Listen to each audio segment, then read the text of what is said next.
আইপিএলে এবারের চাহিদার শীর্ষে থাকতে পারেন মুস্তাফিজুর রহমান। ফিজের দুই সাবেক দল চেন্নাই ও দিল্লি দলে ফেরানোর চেষ্টা করতে পারে তাকে।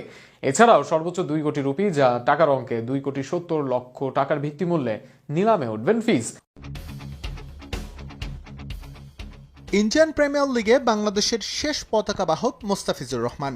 গেল আসরে চেন্নাই সুপার কিংসের হয়ে খেলা এই পেসার এবারও আছেন আইপিএল অকশনের ফেভারিটের তালিকায়। যদিও গেল আসরে সিএসকের হয়ে মাত্র 3 ম্যাচ খেলা মোস্তা বিবেচিত হচ্ছেন 2024-এ তার অসাধারণ পারফরমেন্সের জন্যই। মেগা অকশনের বদলে আইপিএলে এবার মিনি নিলাম, যেখানে সর্বোচ্চ ভিত্তিমূল্য 2 কোটি রুপির ক্যাটাগরিতে মুস্তাফিজ। তার পাশাপাশি আরও 44 ক্রিকেটার আছেন এই ক্যাটাগরিতে। আইপিএল নিলামে নিবন্ধিত হওয়া দ্বিতীয় বাংলাদেশি ক্রিকেটার হিসেবে আছে সাকিব আল হাসানের নাম। তার ভিত্তিমূল্য 1 কোটি ভারতীয় রুপি।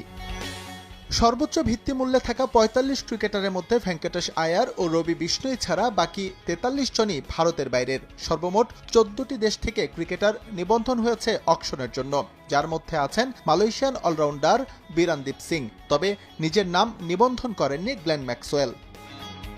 এবার সর্বমোট 1355 জন ক্রিকেটার নিবন্ধন করেছে নিলামের জন্য। 30 নভেম্বর রেজিস্ট্রেশনের মেয়াদ শেষ হওয়ার পর তালিকা প্রকাশ করবে আইপিএল। তবে এখান থেকে সবার নাম উঠবে না 16 ডিসেম্বর আবুধাবিতে অনুষ্ঠিত হতে যাওয়া মিনি নিলামে। এই তালিকা থেকে পছন্দের ক্রিকেটার বাছাইয়ের সুযোগ পাবে ফ্র্যাঞ্চাইজগুলো। তাদের জমা দেওয়া ক্রিকেটার নিয়ে অনুষ্ঠিত হবে মিনি অকশন।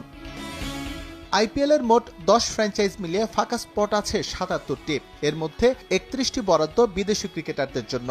প্রতিটি দলের সর্বোচ্চ 25 জন করে রেজিস্ট্রেশনের বাধ্যবাধকতা থাকলেও অধিকাংশেরই স্কোয়াড প্রায় গোছানো। তাই হাজারের উপর নিবন্ধন হলেও দল পাওয়া থেকে বঞ্চিত হবেন অধিকাংশই।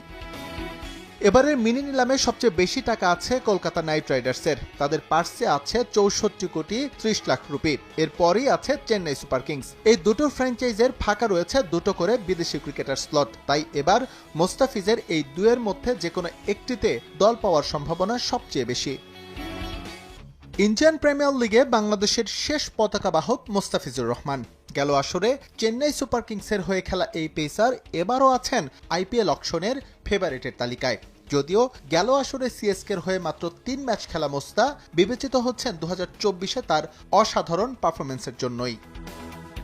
মেগা অকশনের বদলে আইপিএলে এবার মিনি নিলাম, যেখানে সর্বোচ্চ ভিত্তিমূল্য 2 কোটি রুপির ক্যাটাগরিতে মুস্তাফিজ। তার পাশাপাশি আরও 44 ক্রিকেটার আছেন এই ক্যাটাগরিতে। আইপিএল নিলামে নিবন্ধিত হওয়া দ্বিতীয় বাংলাদেশি ক্রিকেটার হিসেবে আছে সাকিব আল হাসানের নাম। তার ভিত্তিমূল্য 1 কোটি ভারতীয় রুপি। সর্বোচ্চ ভিত্তিমূল্যে থাকা 45 ক্রিকেটারের মধ্যে ভেঙ্কটেশ আয়ার ও রবি বিষ্ণুই ছাড়া বাকি 43 জনই ভারতের বাইরের। সর্বমোট 14টি দেশ থেকে ক্রিকেটার নিবন্ধন হয়েছে অকশনের জন্য।